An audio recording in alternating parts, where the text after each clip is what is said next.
Soyez les bienvenus dans cette nouvelle édition du QG Weekend. Voici les titres de l'actualité.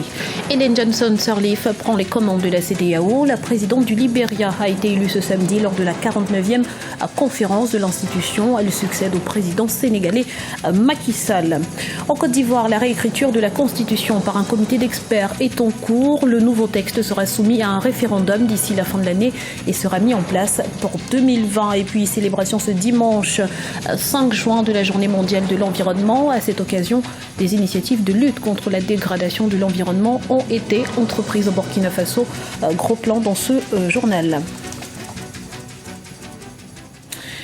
Mais avant de développer ces titres, ils étaient plusieurs dizaines rassemblés dans les rues de Niamey ce samedi. Objectif, manifester leur solidarité avec les populations du sud-est du Niger, des populations quotidiennement exposées aux exactions de Boko Haram.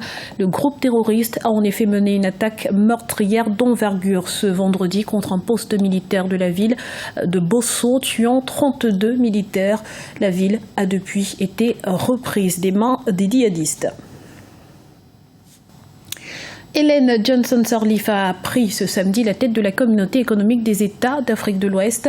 Première femme à être nommée à ce poste, elle fait de la sécurité et de l'économie les deux principaux axes de son mandat. Les détails dans ce reportage de notre correspondant, Ella Djenjai. Ellen Johnson Sirleaf, élue présidente en exercice de la CEDEAO au cours de la 49e session extraordinaire de la conférence des chefs d'État et de gouvernement. Une rencontre que la capitale sénégalaise a accueillie ce samedi 4 juin 2016. À peine élue à la tête de la CEDEAO, la présidente du Libéria décline sa feuille de route axée sur 4 priorités. Tout d'abord, la consolidation de notre architecture européenne de sécurité, guidée par le mécanisme ainsi que d'autres protocoles.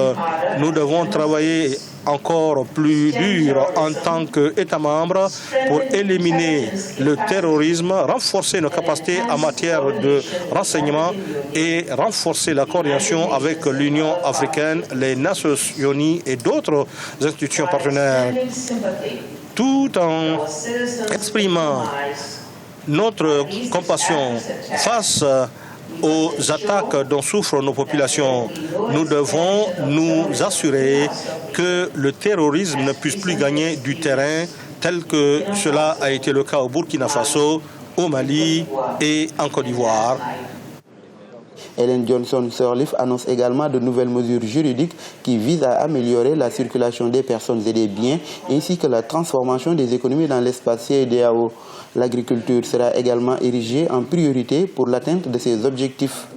Le programme agricole pourrait être considéré comme étant un moyen novateur pour intégrer les jeunes et cela pour minimiser le chômage des jeunes. Il existe également des arguments solides pour le développement de la connectivité des services aériens pour ainsi promouvoir le transport entre les citoyens et ainsi notamment que le demande la déclaration et la décision de Moscou. 4. Il s'agit d'améliorer la stabilité financière, les protocoles et les mécanismes qui existent pour assurer le financement de notre communauté à travers le prélèvement communautaire qui devrait être payé par l'État membre, qui est la principale source de financement des principaux programmes et projets de notre institution, ainsi que les moyens nécessaires pour faire face aux préoccupations sécuritaires telles que les difficultés auxquelles sont confrontées nos troupes au Mali et en Guinée-Bissau. Ellen Johnson Sirleaf, la présidente en exercice, compte mettre toutes ses ambitions en œuvre durant son mandat d'une année. Elle succède au président sénégalais Macky Sall à la tête de cette institution qui a comptabilisé 41 années d'activité depuis sa création en 1978. Ellen Johnson Sirleaf est la première femme à être nommée présidente de cette organisation communautaire. Et sachez que la situation en Gambie a été évoquée lors de ce sommet. Inquiète, la CEDEAO a appelé le gouvernement du président Yahya Jammeh et l'opposition à engager un dialogue franc afin d'élaborer une feuille de route qui devra être approuvée par tous les acteurs du processus électoral. plus clair et moins ambigu. En Côte d'Ivoire, des indications concernant la réforme constitutionnelle ont été dévoilées. On sait désormais qu'il s'agira d'une réécriture du texte actuel par un comité de 10 experts. Les détails avec Alioune Guindo. Vers une nouvelle constitution en Côte d'Ivoire.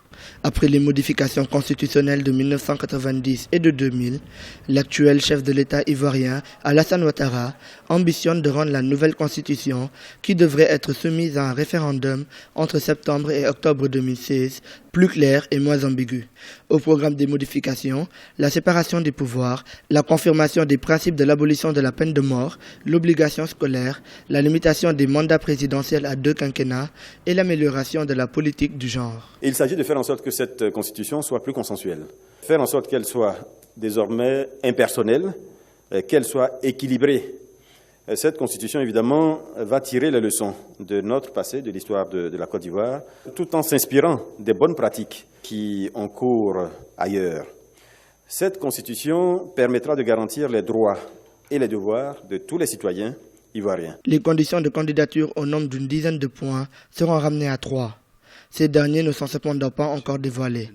Le comité d'experts désigné devra trouver la formule pour inclure tous les changements souhaités par la classe politique ivoirienne. La nouvelle constitution devra pouvoir répondre aux attentes des Ivoiriens, mais on ne peut pas le dire dès maintenant, on ne le dira clairement que si, lors du vote, elle obtient une majorité suffisante. Mais je souhaiterais qu'on insiste aussi sur l'indépendance, effectivement, du pouvoir judiciaire.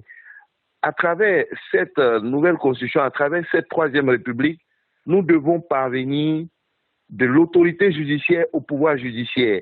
Les points évoqués par le gouvernement ivoirien sont conformes à ceux annoncés par le président Ouattara lors de sa campagne électorale de 2015. Seul changement, la création d'un poste de vice-président et des dispositions l'accompagnant qui restent pour le moment imprécises.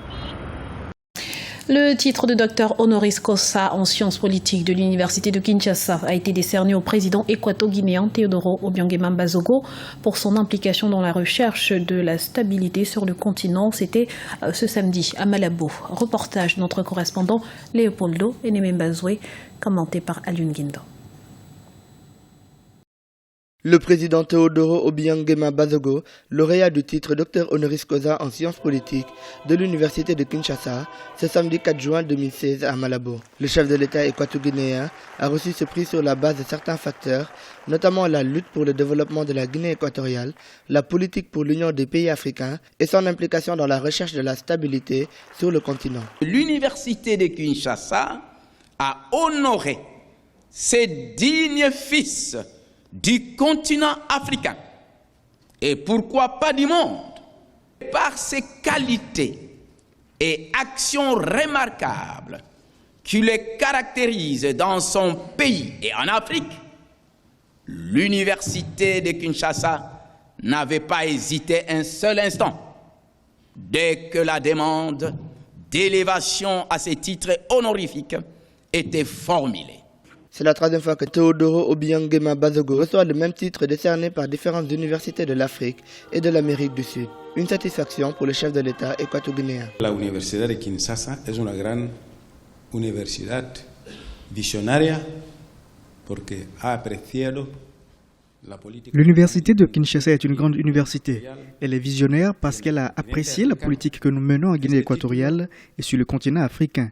Ce titre est non seulement pour le président et le peuple de la Guinée équatoriale, mais aussi pour tout le continent africain. C'est une bonne stratégie de la communauté scientifique pour guider les chefs d'État dans leur tâche de diriger leur pays.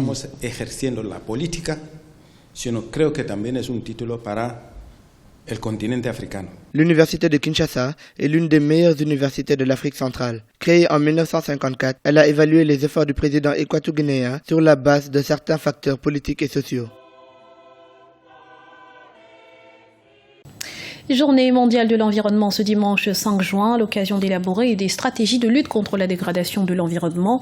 À l'exemple du Burkina Faso, où l'on observe une prise de conscience générale, aussi bien au niveau des organisations que du gouvernement. Reportage de notre correspondant à Ouagadougou, Jean-Paul Ouedraogo. Déclarée Journée mondiale de l'environnement, la date du 5 juin a été promulguée par le Programme des Nations Unies pour l'environnement et est célébrée depuis de nombreuses années.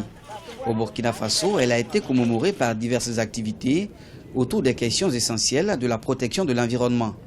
Dans les artères de la capitale Ouagadougou, des citoyens se sont livrés à une opération de collecte d'ordures pour, disent-ils, assainir le cadre de vie des populations. Si nous prenons aujourd'hui, avant les unités industrielles s'installaient sans aucune étude d'impact sur l'environnement.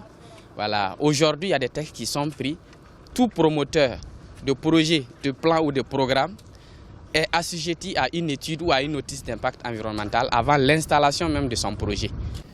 Avec 2 500 000 habitants, Ouagadougou génère annuellement 600 000 tonnes d'ordures ménagères, soit 1 600 tonnes d'ordures produites quotidiennement.